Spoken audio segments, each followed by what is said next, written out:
Right. శాంతి ప్రసాద్ గారు, ఒక్క విషయం, చాలామంది వైఎస్ఆర్సీపీ ముఖ్య నాయకులు మంత్రులు ఓడిపోతున్నారని చెప్పి పెద్ద ఎత్తున ప్రచారం జరుగుతుంది. ఏంటి సోషల్ మీడియాలో కావాలని ఏదో వాళ్ళ అక్కసు కక్కడానికి వస్తున్న న్యూసా, లేదా మీకేమైనా సమాచారం ఉందా? మీ జనసేన దగ్గర నుంచి కానీ లేదా మీ పొత్తు పార్టీల దగ్గర నుంచి కానీ ఎవరెవరు ఓడిపోతున్నారో మంత్రుల స్థాయి వ్యక్తులు, కొద్దిగా హైప్ ఉన్న వ్యక్తులు, మంచి అడావడి చేసిన వ్యక్తులు వైసీపీలోని? వర్మ గారు, మీకు ఏమైనా గుర్తుంటే ఏ మంత్రి ఏ పదవి ఏ శాఖ చేపట్టాడో మాకు చెప్పగలరా? గడగడ 5 పేర్లు. ఓకే. కాబట్టి అటువంటి మంత్రులు ఉంటే ఓడితే మొత్తం 90% పైగా మంత్రులందరూ ఓడిపోతున్నారు. నాకు తెలిసి ఒకే ఒక మంత్రి నేను ఈ జగన్రెడ్డి ప్రభుత్వం గుర్తుపెట్టుకున్నది, అతను దురదృష్టవశాత్తు చనిపోయింది జరిగింది. ఎవరండి? మేకపాటి గౌతమ్ రెడ్డి.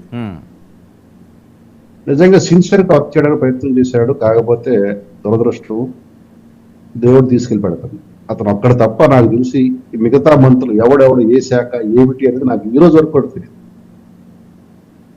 90% మంది మంత్రులు ఓడిపోతున్నారా?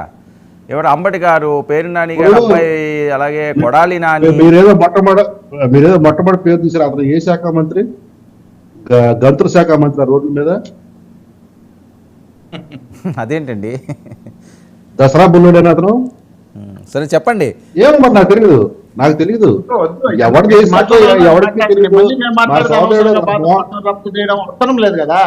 ఏది మాట్లాడాలో అదే మాట్లాడి. నేనేమన్నా వల్గర్ భాష మాట్లాడినా? ఇప్పుడు మాట్లాడలేదు కదా.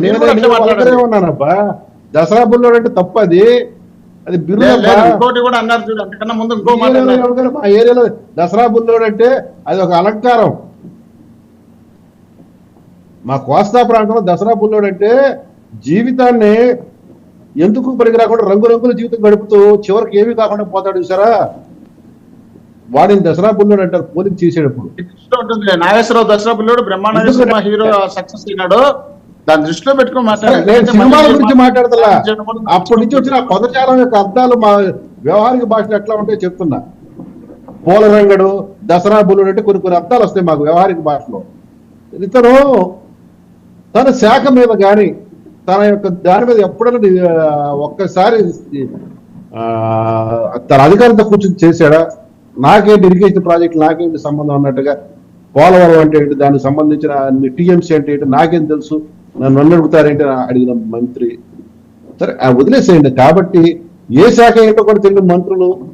ఇంకొక మంత్రి అయితే ఆడెవడో దొంగతనానికి వచ్చాడు, దొంగతనానికి వచ్చి దోచుకోవడానికి ఏమలేక ఆ తల్లి మానం దోచుకున్నాడు, వాడి తప్పే ఉంది అని చెప్పిన మంత్రిని ఇట్లా వీళ్ళు తీసుకుంటే, వీళ్ళు చేసిన శాఖలు కానీ వీళ్ళు చేసిన పనులు కానీ వీళ్ళ మంత్రులుగా మీరు భావిస్తే మీరు భావించండి. మేమైతే కాదండి.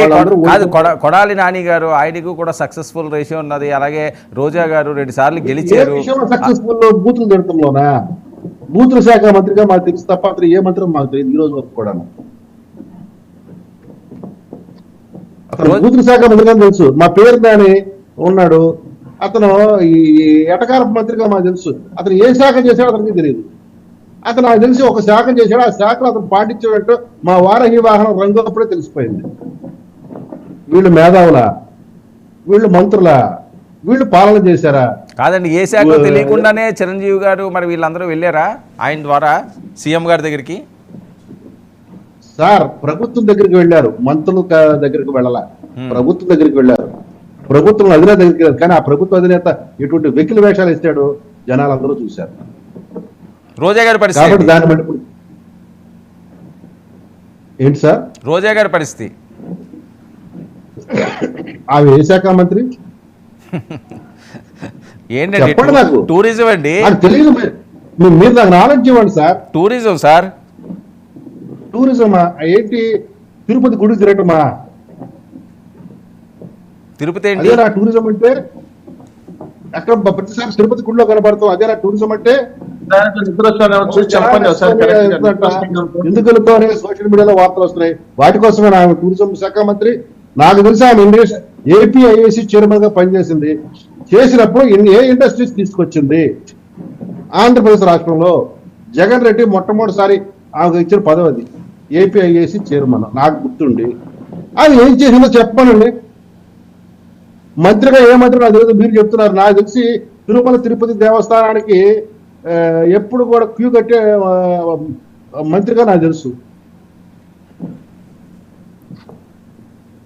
ఇక మా మోహన్ రెడ్డి మాట్లాడితే కానీ ఒక్కటి బట్టి మా మోహన్ రెడ్డిని అప్రిషియేట్ చేస్తారు.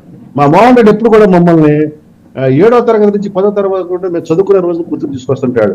పాఠాలు గడగడ చెప్తాం చూసారు. అప్పుడు మా టీచర్లు అడిగితే అట్లా గడగడ చెప్తుంటారు, మేము అట్లా గడగడ చెప్పడం మేము ఫెయిల్ అవుతూ ఉంటాం. ఎప్పుడు మా వాడికి ఎప్పుడు 100 మార్కులు వస్తాయి మోహన్ రెడ్డి. కాకపోతే మా వాడు ఏం చెప్పాడు మాకు ఎవరికి సావదు. చివరిలో మాట్లాడారు.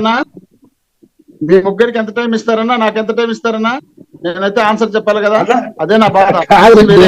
కాదురెడ్డి, మీకు ఇచ్చిన టైంలో ఇప్పుడు 200 ముక్కలు మాట్లాడతాం, మాకు ఇచ్చే టైంలో 100 ముక్కలు మాట్లాడతారు. అటు ఇటు మీరు ముగ్గురు కలిసి మాట్లాడేప్పుడు దానికి ఆన్సర్ మాత్రమే నేను ఎత్తుకుతా తప్ప నేను వేరేది ఏంది ఎత్తుకుంటాను. మీరు మాట్లాడిన